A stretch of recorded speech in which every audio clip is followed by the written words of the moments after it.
हम सब पूजा पाठ करते हैं, मंदिरों में जाते हैं, नाम जप करते हैं, ईश्वर की आराधना करते हैं, माला फेरते हैं, भगवान को भोग लगाते हैं, पोशाक धारण करवाते हैं, जो हमारे मन में आता है वो सब करते हैं। लेकिन जो आज मैं आपको बताने जा रहा हूं, आप में से कितने लोग ऐसी प्रार्थना करते हैं, वो मुझे जरूर बताइएगा। ध्यान से सुनिएगा यह प्रसंग। बच्चे कहीं से सीख कर नहीं आते, बच्चे वही सीखते हैं जो हम करते हैं। जैसा माहौल घर में होता है वैसे ही बच्चे सीखते हैं। आजकल के माता पिता कह देते हैं कि मेरा बच्चा उल्टा बोलता है, तो सच यह है कि बच्चा उल्टा नहीं बोलता, पहले माता पिता ने उल्टा बोला है। बच्चे ने जो कुछ भी सीखा है आप ही से सीखा है, इस बात को अच्छी तरह से जानते हैं। तो ऐसा ही एक परिवार था, भक्ति में वातावरण था, भरा पूरा परिवार था। एक बच्चा था, वो रोज देखता था कि उसके दादाजी रोज ईश्वर की आराधना करते हैं, पूजा पाठ करते हैं, भगवान से बातें करते हैं। उसकी बड़ी इच्छा होती थी कि मैं भी पूजा पाठ करूं, ऐसे ही जैसे दादाजी पूजा पाठ करते हैं वैसे ही पूजा पाठ करूं, मैं भी भगवान से बातें करूं।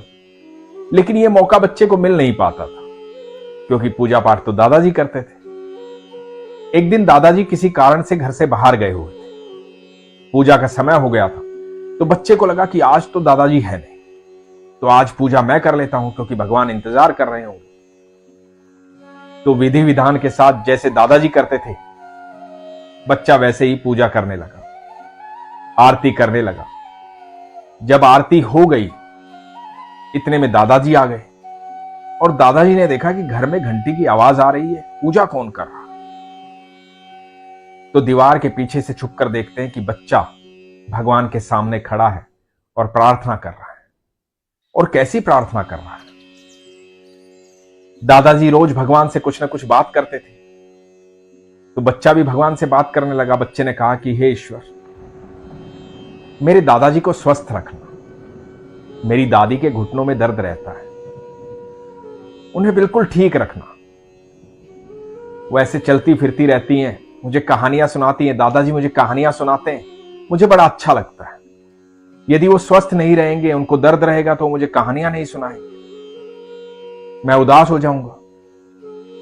और दादी मुझे छुप छुप कर चॉकलेट देती है, वो ठीक नहीं रहेंगी तो चॉकलेट कैसे देंगी। मेरे दोस्तों को भी बिल्कुल ठीक रखना भगवान, क्योंकि मेरे दोस्त बिल्कुल ठीक रहेंगे, खुश रहेंगे, तभी मेरे साथ खेल पाएंगे। यदि वो दुखी रहेंगे तो मेरे साथ खेलेंगे कैसे। वो पढ़ाई ढंग से नहीं करेंगे तो उनके मम्मी पापा गुस्सा होंगे, और जब मम्मी पापा गुस्सा होंगे तो घर से निकलने ही नहीं देंगे, और जब घर से नहीं निकलेंगे तो मेरे साथ कैसे खेलेंगे। मैं तो अपना पढ़ाई का पूरा काम भगवान समय से कर लेता हूं। उन सबको भी बुद्धि देना कि वो अच्छे से पढ़ाई करें, उनके मम्मी पापा खुश रहें और हम सब मिलकर खेलें। और भगवान मेरे मम्मी पापा को भी बिल्कुल ठीक रखना। मेरे पापा बहुत मेहनत करते हैं, सुबह घर से चले जाते हैं और रात को आते हैं, बहुत मेहनत करके पैसे कमाते हैं। घर का सारा राशन, सारे खर्चे पापा ही तो पूरे करते हैं। वो स्वस्थ रहेंगे, खुश रहेंगे, तभी तो पूरा परिवार खुश रहेगा। और मेरी मम्मी को तो जरूर खुश रखना। पता है मम्मी कितना सारा काम करती है, दादा दादी की सेवा करती है, आपके लिए भोग तैयार करती है, पूरे परिवार के काम करती है। मेरी मम्मी सारा दिन लगी रहती है, सबको गरम गरम खाना देती है, खुद सबसे बाद में ठंडा खाना खाती है। मेरी मम्मी हम सब का ध्यान रखती है, तो मेरे मम्मी पापा का आप ध्यान रखना। और हां, एक बात और भगवान, इस बात को बड़े ध्यान से सुनना, आप अपना ध्यान जरूर रखना, क्योंकि आप अपना ध्यान नहीं रखोगे, आप ठीक नहीं रहोगे, आप स्वस्थ नहीं रहोगे, आप खुश नहीं रहोगे, तो कोई भी खुश नहीं रहेगा। क्योंकि सबसे ज्यादा काम तो आप करते हो ना भगवान। सारी दुनिया को भोजन देते हो, सबकी व्यवस्थाएं करते हो, सबसे प्रेम करते हो, सबको खुश रखते हो, और सारी दुनिया के लोग आकर के तो आपसे मांगते रहते हैं। सारा दिन आप खड़े खड़े सबकी बात सुनते हो, सबकी इच्छाएं पूरी करते हो। तो आप अपना ध्यान रखना, आप तो कितने थक जाते होगे। लोग तरह तरह की बातें करते हैं। दादाजी भी कभी कभी आपसे पता नहीं कुछ कुछ मांग लेते हैं। मम्मी पापा सब आपके सामने खड़े होते हैं। मैंने तो सबको आपके सामने मांगते ही देखा है। अब देखो ना, मैं भी तो मांग ही रहा था। लेकिन भगवान, इन सब से पहले आप अपना ध्यान रखना, क्योंकि आप जितना काम कोई नहीं करता। समय पर पौधों पर फल उगाते हो, बारिश करते हो, सब पक्षियों को, सब मनुष्यों को, सब जीवों को भोजन देते हो। आप जितना प्यार भी कोई नहीं करता। भगवान, आप स्वस्थ रहोगे, आप खुश रहोगे तो सारी दुनिया खुश रहेगी।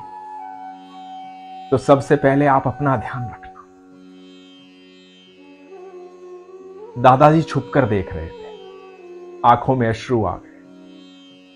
जीवन में ऐसी प्रार्थना कभी नहीं की जो प्रार्थना ये बच्चा कर रहा था। हम भी ईश्वर के पास रोज जाते हैं, रोज ईश्वर से बातें करते हैं, रोज ईश्वर से अपनी इच्छाएं बताते हैं कि प्रभु ये करना, प्रभु ये करना, प्रभु ऐसे करना, प्रभु वैसे करना, प्रभु ये चाहिए, प्रभु वो चाहिए। हमेशा अपनी इच्छाएं रखते हैं, अपने दुख सारे उनके सामने रखते हैं, उनको दुख सुना कर आते हैं। कितनी बार ऐसा होता है कि हम उन्हें अपने सुख सुना कर आते हैं। कितनी बार ऐसा होता है कि हम उनकी प्रशंसा करते हैं कि जो उन्होंने हमें दिया है वो कोई और दे नहीं सकता। कितना कुछ उन्होंने हमें दिया है। जब अभाव होता है तब हमें पता लगता है कि ये तो हमने कभी सोचा ही नहीं कि ईश्वर ने हमें ऑक्सीजन मुफ्त में दी है। ये तो कभी हमने सोचा ही नहीं कि ईश्वर ने हमें सूरज की रोशनी मुफ्त में दी। हम तो एक छोटा सा बल्ब लेके आते हैं जो फ्यूज हो जाता है, उसकी भी कीमत चुका कर आते हैं। हम तो छोटी छोटी चीजें खरीदते हैं। कुछ दिनों पहले महामारी आई थी, हम जा जाकर के ऑक्सीजन खरीद रहे थे। ईश्वर ने बिल्कुल मुफ्त दी है। इतनी सुंदर प्रकृति दी है, इतनी सुंदर दुनिया दी है। हम कितनी बार उसका धन्यवाद करते हैं, कितनी बार उसकी प्रशंसा करते हैं। लेकिन हम छोटा सा कार्य किसी के लिए कर देते हैं तो हमेशा प्रशंसा चाहते हैं, हमेशा चाहते हैं कि कोई आकर के हमें धन्यवाद करे क्योंकि हमने उसके लिए कार्य किया। क्या हम ईश्वर का धन्यवाद करते हैं? क्या हम ईश्वर को कभी कहते हैं कि प्रभु आप अपना ध्यान रखिएगा? क्या कभी मंदिर में जाके हम कहते हैं कि प्रभु आप कैसे हैं? आप खुश हैं ना? आप ठीक है ना प्रभु? कितने लोग आपके पास आते हैं, सबकी सुनते हो। आप दुखी तो नहीं हो ना मेरे प्रभु? कभी ऐसी बातें करते हैं? यदि हम ऐसी बातें करते हैं तो हम सच में ईश्वर से प्रेम करते हैं। तो आप भी मुझे बताइए कि कौन कौन ऐसी बातें करता है, कौन कौन ईश्वर से सच्चा प्यार करता है?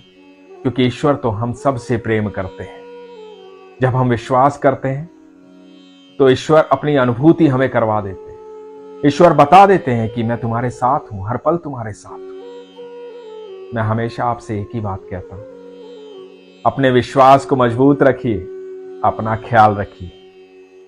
हरे कृष्ण।